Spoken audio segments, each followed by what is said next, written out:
Today I want to talk a little bit about HMIs. That stands for Human-Machine Interface.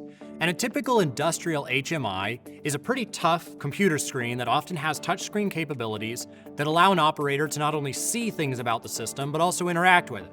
Perhaps turn a safety valve on and off, maybe enter a password to be able to go into a maintenance mode.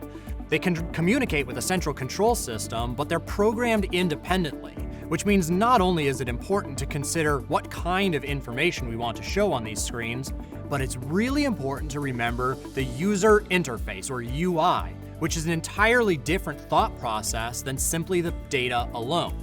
When it comes to UI, a few of the things we have to keep in mind first are, what's the size of the screen?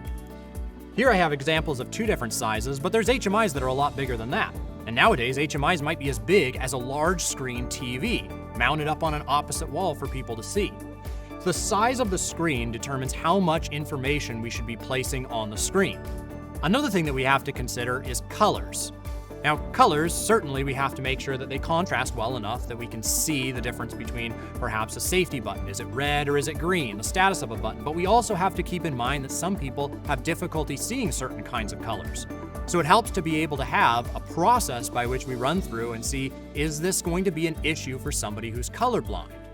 Another issue that we might run into is languages. If we put a lot of text on the screen and we keep that text in a language that we understand as the programmer, then that's great for us, but often it helps to make things pictorial or a visual representation of our system to make it immediately obvious to any operator what part of a system we're talking about.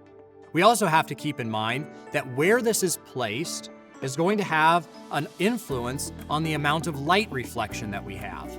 As we change the position of it, perhaps it's on a cabinet door that opens and closes. Perhaps it's near a window that the sun is going to move in front of. We need to make sure that at any time that operator can see against the contrast of any glare that happens to be on that screen.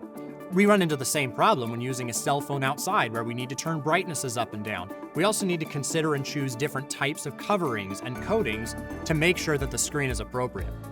So there's a lot more to HMI design than simply making sure that it has the right controls or that it displays the right data.